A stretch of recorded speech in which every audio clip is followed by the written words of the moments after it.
नमस्कार, आप देख रहे हैं खड़ा और आपके साथ मैं हूं शैलेंद्र। यूपी में 2019 के लिए सपा बसपा के गठबंधन के बाद बुधवार को आरएलडी ने भी दोस्ती में साथ निभाने का ऐलान कर दिया और साथ ही तय हो गया कि तीनों दल यूपी में कितनी सीटों पर कहां से चुनाव लड़ेंगे। पर सवाल यह है कि सीटों के बंटवारे में किन समीकरणों का ध्यान रखा गया है। पश्चिमी यूपी में बसपा के दम को सभी समझते हैं, फिर रालोद के साथ दोस्ती की कितनी जरूरत थी। मुद्दे अपनी जगह है, लेकिन मुस्लिम वोट बैंक पर सभी पार्टियों की नजर है। उन्हें दोस्ती का ये दम कैसे साधेगा। बीजेपी से दो हाथ करने को ये गठबंधन तैयार तो है, लेकिन बड़ी चुनौती पेश करने पर सवाल भी है। और सवाल यह है कि दोस्ती बीजेपी के लिए कितनी बड़ी चुनौती है और खुद दोस्ती के सामने क्या कुछ है चैलेंज।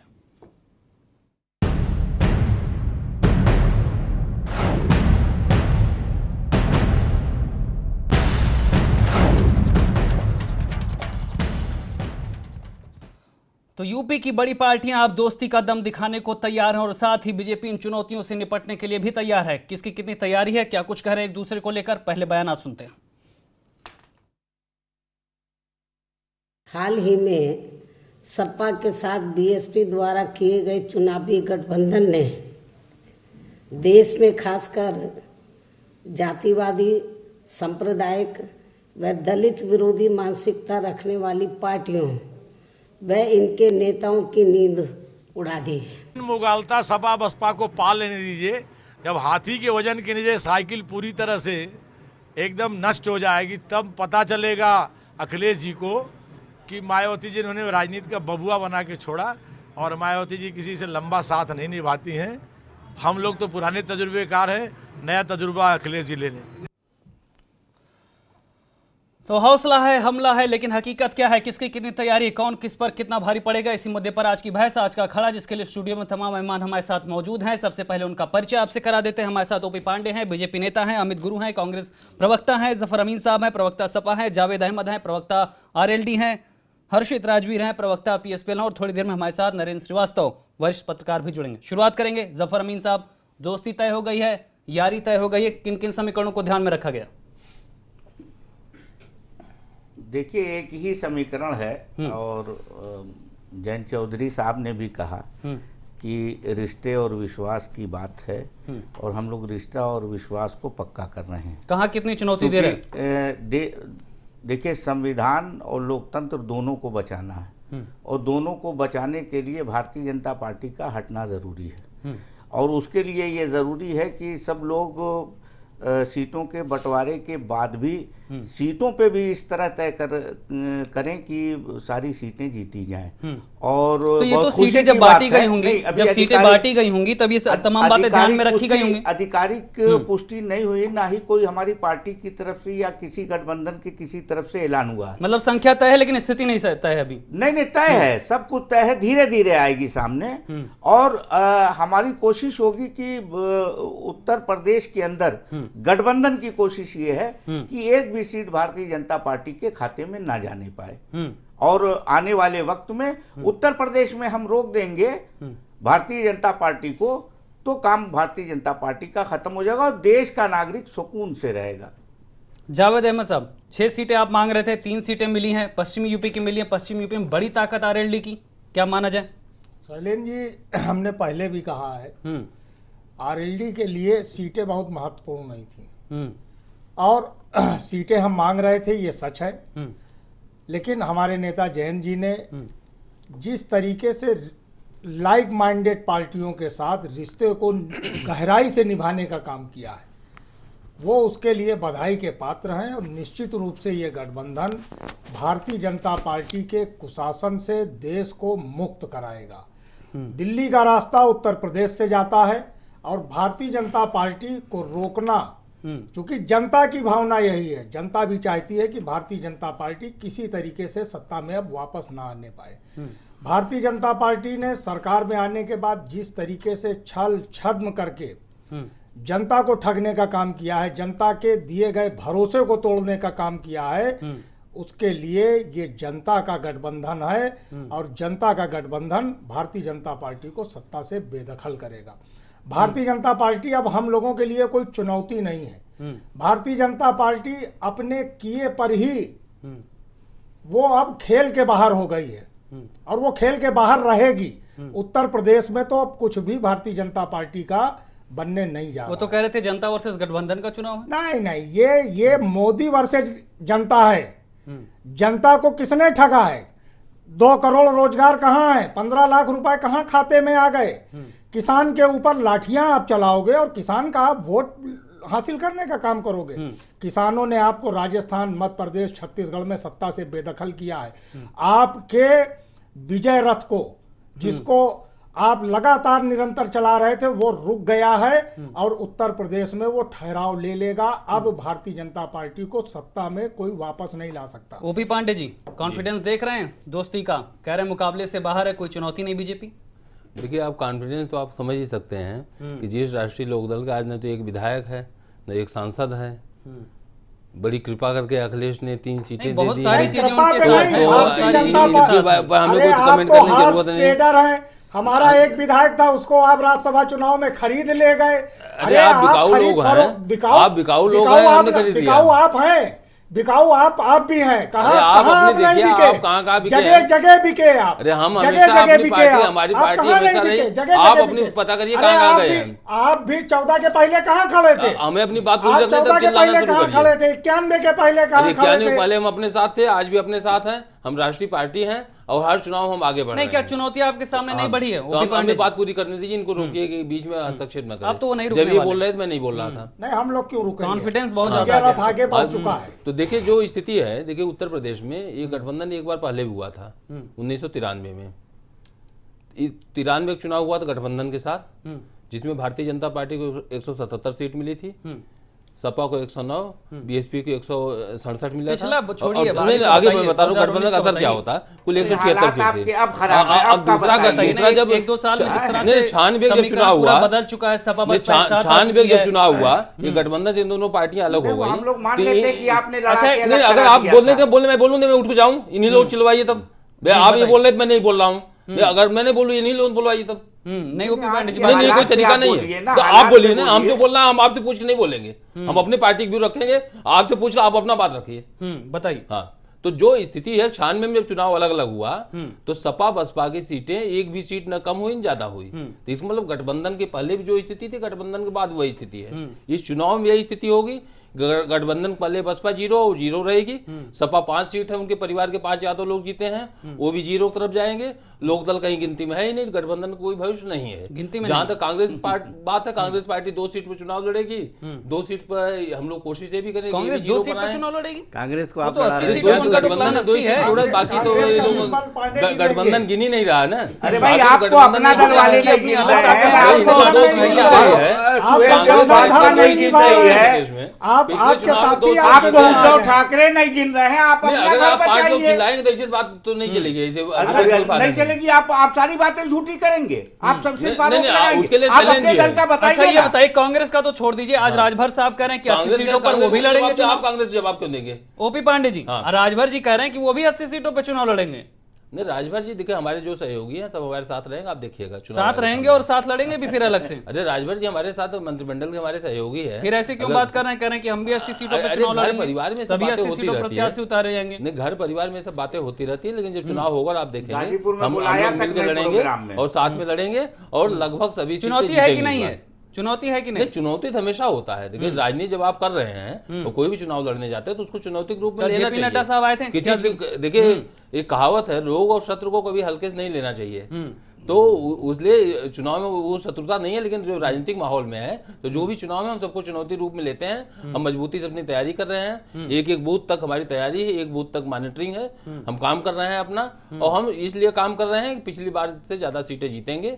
और ये लोग जो यादव परिवार की 5 सीटें हैं और गांधी परिवार 2 सीटें हैं, वो दोनों सीटें इस बार हमारी कोशिश है कि लोग न जीतने पाए, बाकी तो कोई सीटें जीतने नहीं जा रहे हैं। अब कोशिश में आ गया। अभी तक तो आप जो मुकाबले में अकेले बिल्कुल बता रहे थे कि आप ही का नहीं, परचम 7 है, अब सीटों को कोशिश आ कोशिश है, गई। बाकी तो हम जीत ही रहे हैं। बाकी जीत भाई, रहे हैं। ये 2 सीटें जो राहुल भी गांधी और 73 सोनिया प्लस वाला गांधी की confidence है। है और 5 सीटें जो यादव खानदान ने जीता है, बाकी सब सीटें हार चुके थे पहले ही। 3 सीटों को भी हम जीतेंगे। सबको जातिवादी बता देंगे और खुद अपने लिए नहीं बताएंगे अच्छा, कि ये अभी नाजीवादी दोनों परिवार है। पिछली जात अरे हम की कहाँ सीट से से हारे हैं। नाजीवादी इनके परिवार है, मुख्यमंत्री जिसने हारे देश हैं को और सामाजिक इनके ढांचे डिप्टी को चीफ छीनने मिनिस्टर का हारे ठेका ले हैं। रखा अभी है। उपचुनाव में हारे हैं। भाई, आप अभी- सोचिए। वही अच्छा, ये उपचुनाव आप वाला कह तो रहे हैं ना, confidence है जो दोस्ती को शैलेंद्र करीब के लेकर आया कार्टून है। आया है, क्यों कार्टून में एक राष्ट्रीय सारांश छपा था तो उसमें था 2017 में अखिलेश यादव कह रहे हम हाथ का साथ कभी नहीं छोड़ेंगे। अब उसमें हाथ में जो है एक मात्रा लगे, हाथी के साथ कभी नहीं छोड़ेंगे। अच्छा, अपना वाला तो कार्टून जिसकी नहीं लेवल देख रहे हैं आजकल। राष्ट्रीय लोकदल को तो आप जानते ही हैं, आजकल किसके साथ अपना नहीं रहे कार्टून भी हैं, देख लिया ये हमारे करिए। साथ भी रहे हैं, कांग्रेस के साथ भी रहे हैं। मुलायम सिंह ने इनको खत्म ही कर दिया है। तो मुलायम सिंह की पार्टी निकले हैं, लोगों को पार्टी तो इन्हीं के अजीत सिंह के पिता की थी, चरण सिंह जी की। तो पार्टी तो मुलायम सिंह ने कब्जा कर लिया, इनके पास कुछ तलछट बचा था वो भी खत्म अरे हो गया भाई, इनका। एक तो अब टॉपिक 3 पे सीट आप दे बात दिए नहीं इनको। कर रहे हैं। अरे कितना अच्छा बताइए, आडवाणी जी आपका के आधार साथ क्या मालूम हो सलूक गया। किया है आपने? तीन सीट मिली मुरली है आपको। मनोहर जोशी के साथ क्या सलूक 3 किया है? सीट आपको मिली है, आपने वही आधार है आपको। अधिवेशन में जीत के जो है एक कमल का फूल अरे हम तो बिहार में तो करके नहीं, आपस दिया में गया। ऐसे सवाल नहीं, आपस आपस में में ऐसे सवाल नहीं। जिसने आपकी आपस पार्टी में ऐसे बनाया, सवाल। ज्यादा अमित गुरु जा जी, रहे हैं। ठीक है, आप सबकी जिसने बात आ आपकी गई, पार्टी आप बनाया, सबकी बात आ गई, आप उसके सबकी बात आ हाथ गई, में कमल का ठीक फूल है। है। अमित गुरु भारत जी, की बात जीतने नहीं जा करें। रहे हैं, 3 नहीं बात जीतने ठीक है जा साहब, रहे हैं, आप सबकी बात आ जी। चुकी है। 3 अमित सीट गुरु जी, नहीं आप जीतने काम जा हो रहे हैं। जाए। जो वोट परेशान बैंक क्यों आपका हैं? है क्यों वही हो सपा जाएंगे? का भी है, वही बसपा पिछली का बार भी है, आप लोग ये दोस्ती चिल्ला वहां रहे पर थे तय हो विधानसभा चुकी है, में, अब कैसे लोकसभा वोट में बैंक पता संभालेंगे? चल गया क्या हैसियत है। अरे ठीक है, अभी अमित चिल्ला गुरु रहे जी थे को आप बोलने मध्य दीजिए, प्रदेश अमित गुरु जी को बोलने दीजिए अब। बोलिए। देखिए ऐसा है, सबसे पहले तो मैं भारतीय जनता पार्टी के जो हमारे प्रवक्ता हैं ओपी पांडे जी, मैं उनको बधाई दे दूं, शुभकामना दे दूं। पहली बार कोई इस डिबेट के मंच से पहली बार किसी ने ये कहा है कि रोग और शत्रु ये कमज़ोर नहीं होते हैं, इन बच्चों को अभी हल्के में नहीं आंकना चाहिए।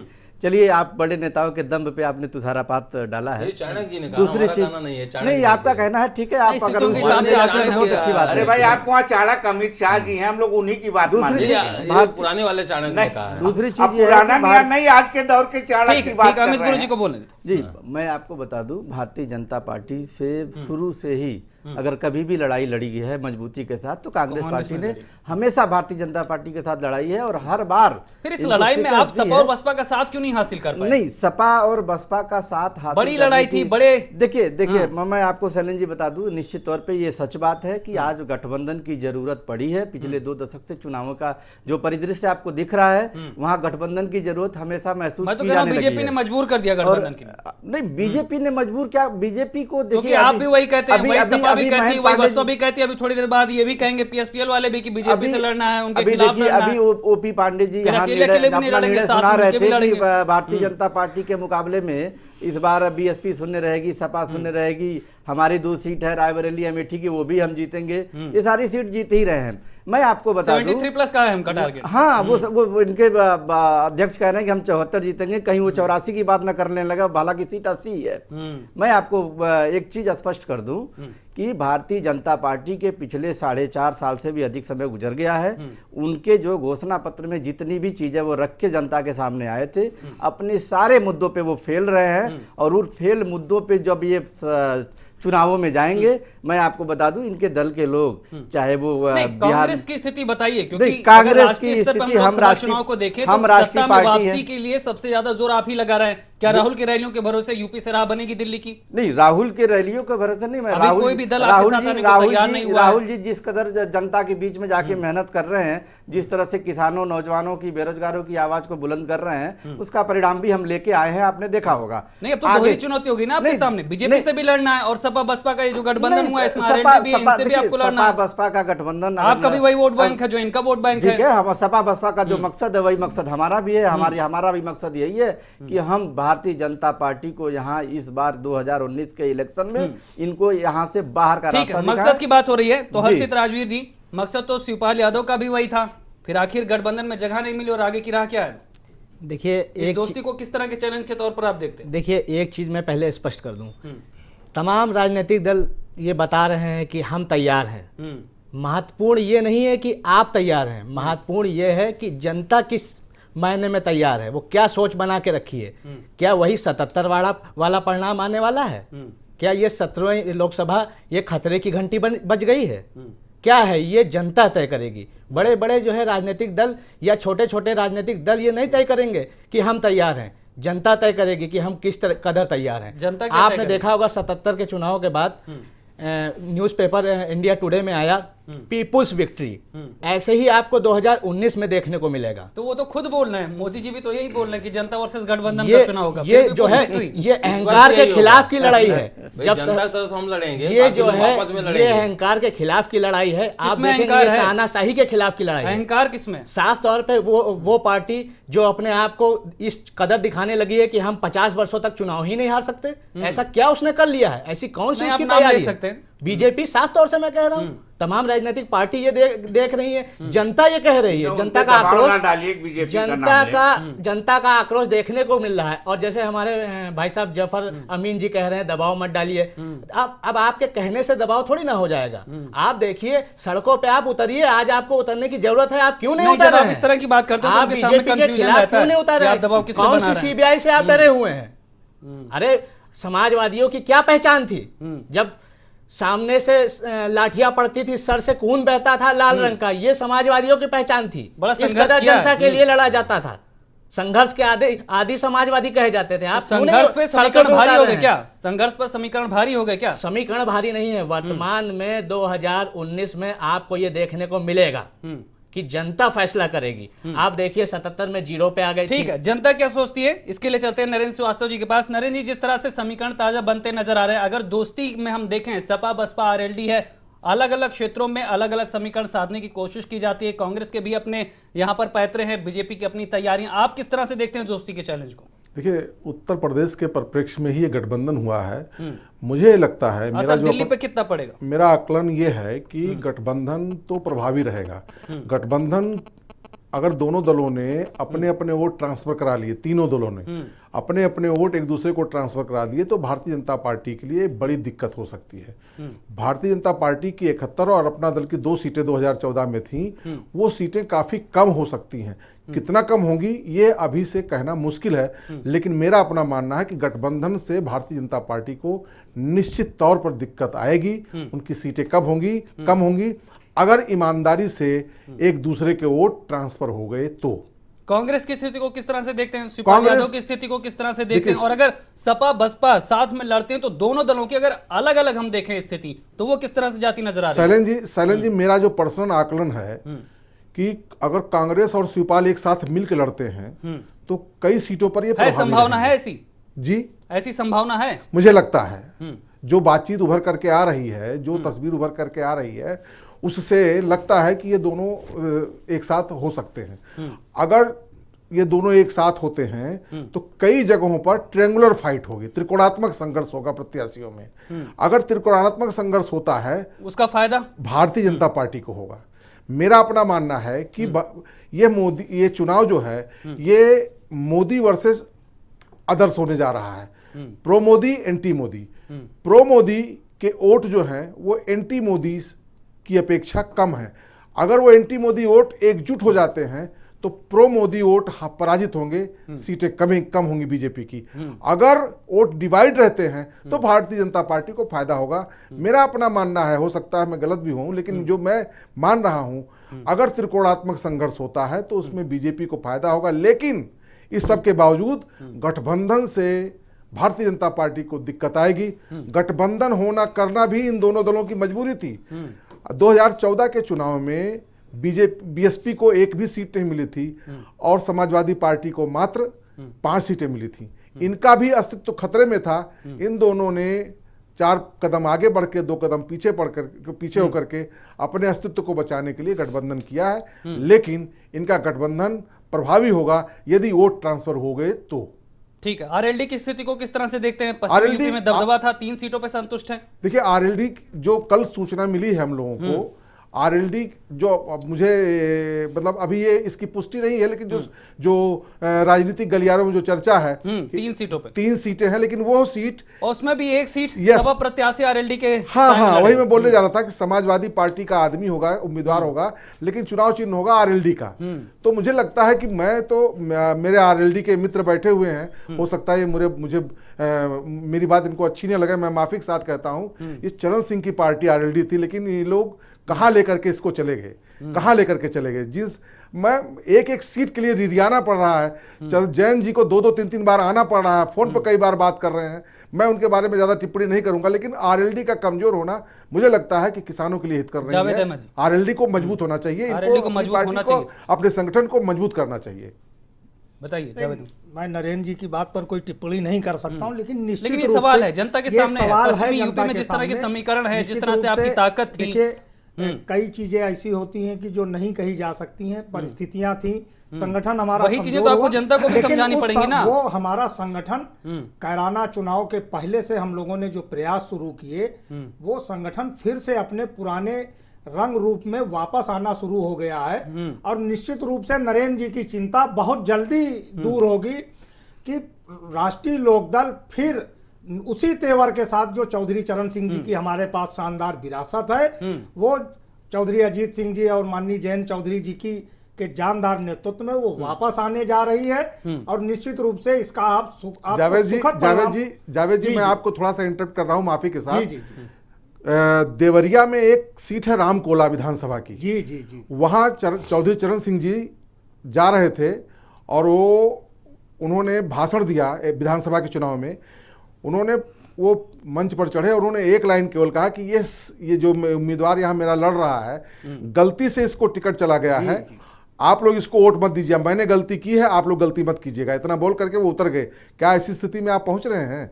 चरण सिंह जैसा व्यक्तित्व, चरण सिंह जैसा इंसान, चरण सिंह जैसा जमीनी आदमी जिसने किसानों की लड़ाई लड़ी, पार्टी को कहां से कहां पहुंचाया, आज आपको एक एक सीट के लिए मैं रिरियाना शब्द यूज कर रहा हूं, माफी के साथ, बुरा मत मानिएगा, मेरी बात को समझने की कोशिश कीजिएगा। तो ये दुखद, मुझे लगता है दुखद है, नहीं होना चाहिए। ठीक है, सवाल है तेवर किसके बदले हैं, चुनौती किसके सामने किस तरह की है, और 2019 से पहले फाइनल तस्वीर क्या होगी। अभी सीटों पे बात तय हुई है, लेकिन समीकरण किस तरह से सधेंगे, किस तरह से जो वोट बैंक है उनको अपने साथ रखा जाएगा। कांग्रेस किस तरह से अकेले ही दमखम दिखा पाएगी, 80+ का प्लान है, और साथ ही बीजेपी का 73+ का प्लान कैसे पूरा होगा। इन्हीं मुद्दों पर बहस जारी है, लेकिन फिलहाल यहाँ पर रुकेंगे छोटे से ब्रेक के लिए।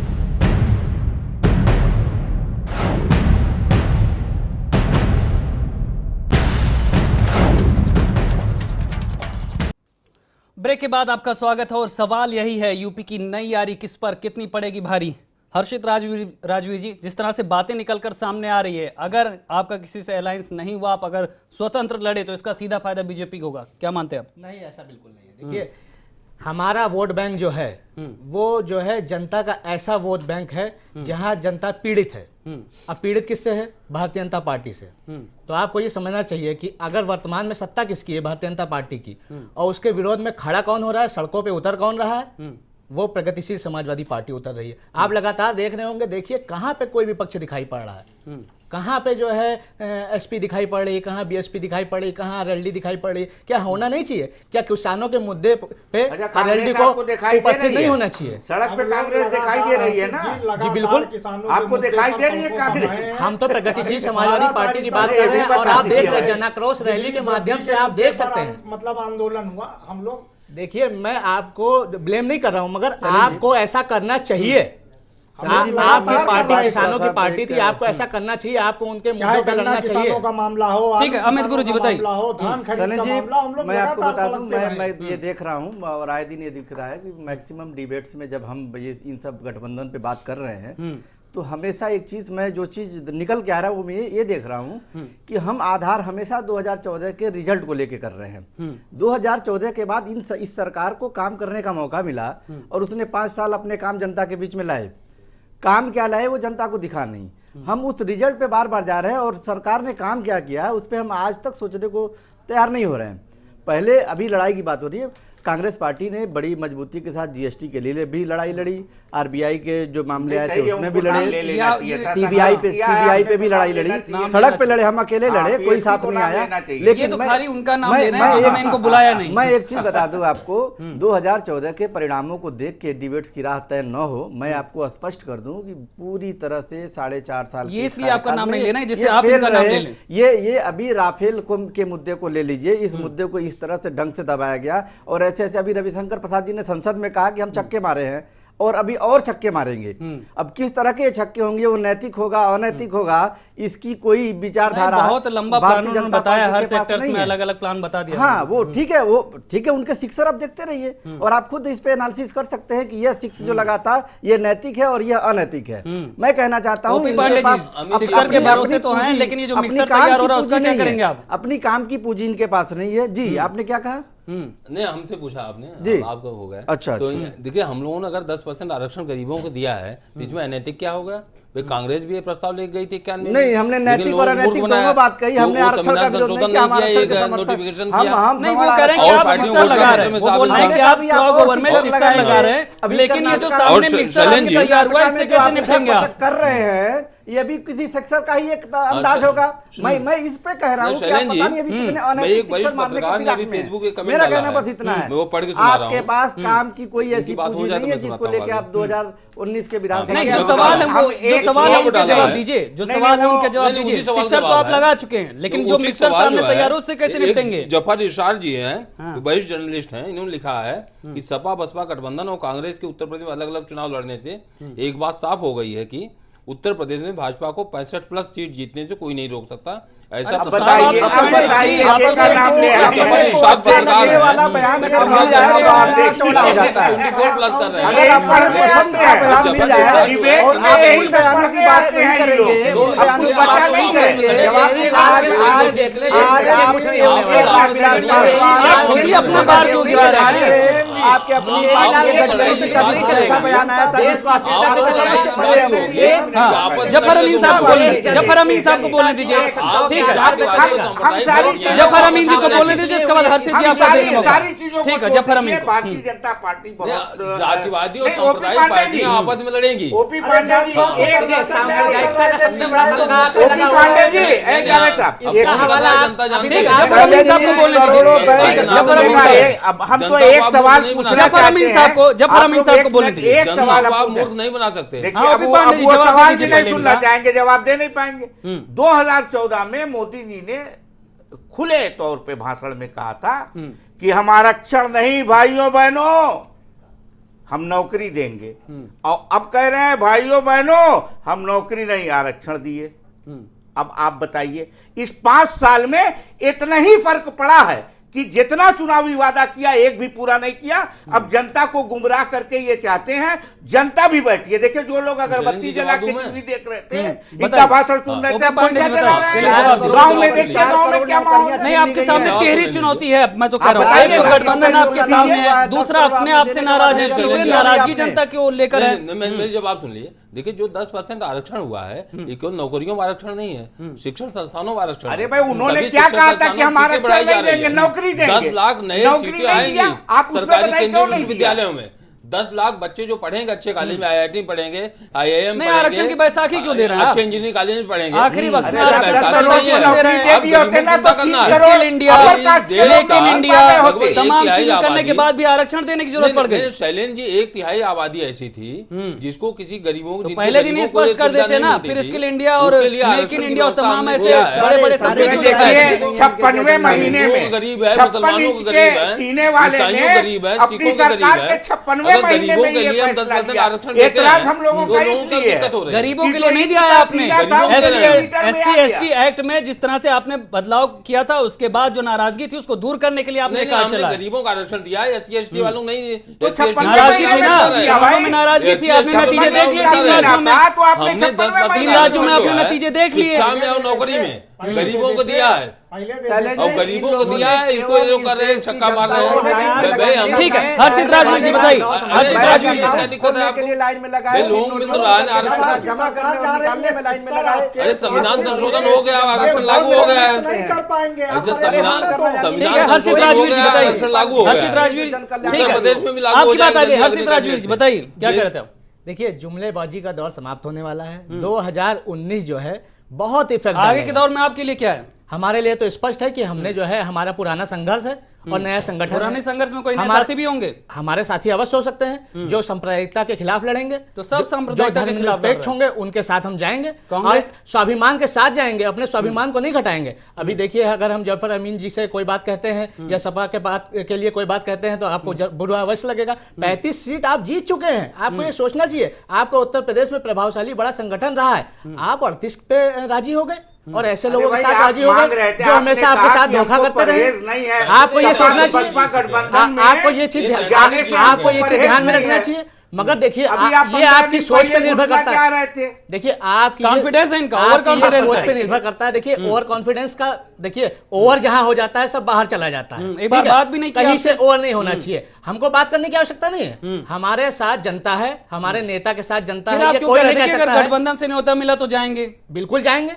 अगर अभी देखिए, और फिर कह रहे हैं कि बात करने की जरूरत भी नहीं थी। बात करने की उनको जरूरत नहीं थी, उनको जरूरत नहीं महसूस हुई। उन्होंने अरे सरेंडर किया है। कलयुगी गठबंधन है तो देखिए कलयुगी देखिए में काहे आप देखिए कलयुगी बनिएगा। देखिए, ये चीज समझना कलयुगी चाहिए। भी बनना देखिए, चाह रहे हैं, सबसे- इल्जाम भी लगा नहीं, रहे अगर हैं। देश की बात करें तो सबसे बड़ी विपक्ष की भूमिका कांग्रेस की है। जब उन्होंने कांग्रेस से राय लेना सही नहीं समझा तो वो हमसे राय लेना क्या सही समझेंगे। और सरेंडर वैसे भी किया है। अब देखिए कांग्रेस क्या कर रही है इनके देखिए, बारे में। वैसे भी यहाँ पे जनता के स्वाभिमान की लड़ाई वही लड़ेगा जो अपना स्वाभिमान बचा के चलेगा। अपना स्वाभिमान तो दांव पे लगा दिया, जनता का स्वाभिमान कैसे बचाया जाएगा, बताइए इसको आप। ठीक है, नरेंद्र श्रीवास्तव जी, क्या लगता है, स्वाभिमान की लड़ाई है, सम्मान की लड़ाई है, या सीटों की, या समीकरणों की? अस्तित्व की लड़ाई है, न स्वाभिमान की है। किसके किसके अस्तित्व दांव पे लग रहा है आपको इस बार? अस्तित्व जो है, जो गठबंधन किए हैं इनका भी अस्तित्व दांव पर था। और कांग्रेस भी क्या स्थिति है उत्तर प्रदेश की राजनीति में उसकी आप भी जानते हैं। तो सब अपने अपने अस्तित्व के लिए लड़ रहे हैं। कांग्रेस के लिए बड़ा मौका है। कांग्रेस के लिए बड़ा मौका है। देखिए, कांग्रेस के लिए प्लस पॉइंट ये है शैलेंद्र जी कि पहले कांग्रेस को कोई सुनता नहीं था, राहुल गांधी जी को कोई सीरियसली लेता नहीं था। अब राहुल गांधी जी को लोग सुनने लगे हैं और सीरियसली लेने लगे। मुझे लगता है कांग्रेस के लिए बड़ी उपलब्धि है। और जब लोग सुनने लगे हैं तो यह ऐसा नहीं है कि लोग महत्व नहीं देंगे। तो इस गठबंधन से अलग कांग्रेस की ताकत को आप ज्यादा आंकते हैं? नहीं, गठबंधन से अलग कांग्रेस की ताकत ज्यादा नहीं है, ज्यादा मैं नहीं आंकता। हाँ। अमित गुरु जी बताइए। जी ठीक है, वो आपका वरिष्ठ पत्रकार हैं, आपका विचार है और उन्होंने एक बात कही, मैं उनकी बात का स्वागत करता हूं कि राहुल गांधी जी को आज पूरा देश सुनना चाहता है, जानना चाहता है। उन्हीं के भरोसे पे नहीं, उनके साथ करोड़ों देश के कार्यकर्ता हैं और तन मन धन से लगे हुए हैं। और मैं आपसे बता दूं, हमारी मुकम्मल तैयारी पूरे 80 सीटों पे है। बस ये है, अगर हमारी समान विचारधारा से जुड़े लोग अगर कहीं से बात रखते हैं तो उनकी बात को जरूर सुनी जाएगी। अभी हम 80 सीट पे लड़ने के लिए तैयार हैं। और हमारी जितनी पूर्व की हमारी कांग्रेस की सरकारें रही हैं, जो हमारी योजनाएं रही हैं, UPA 1 UPA 2 की जो योजनाएं रही हैं, उससे पहले की जो योजनाएं रही हैं, हम उन सब चीज को लेकर जनता के बीच में जा रहे हैं। और युवाओं और किसानों को हम विशेष फोकस कर रहे हैं और उनका प्यार और मोहब्बत और आशीर्वाद मिल रहा है। और उस आशीर्वाद से बहुत ही आश्चर्यजनक परिणाम 2009 से भी बेहतर मिलने का समझे तो अलग अलग अंदेशा है। क्षेत्र में अलग अलग समीकरण काम करते हैं। पूर्वांचल के अलग समीकरण है, पश्चिम यूपी के अलग हैं, बुंदेलखंड के अलग हैं, बघेलखंड के अलग हैं। आपको क्या लगता है, ये दोस्ती इन तमाम चुनौतियों से निपट पाएगी, चैलेंज पेश करेगी? सीधे सीधे इस गठबंधन के सामने भारतीय जनता पार्टी बहुत कमजोर है।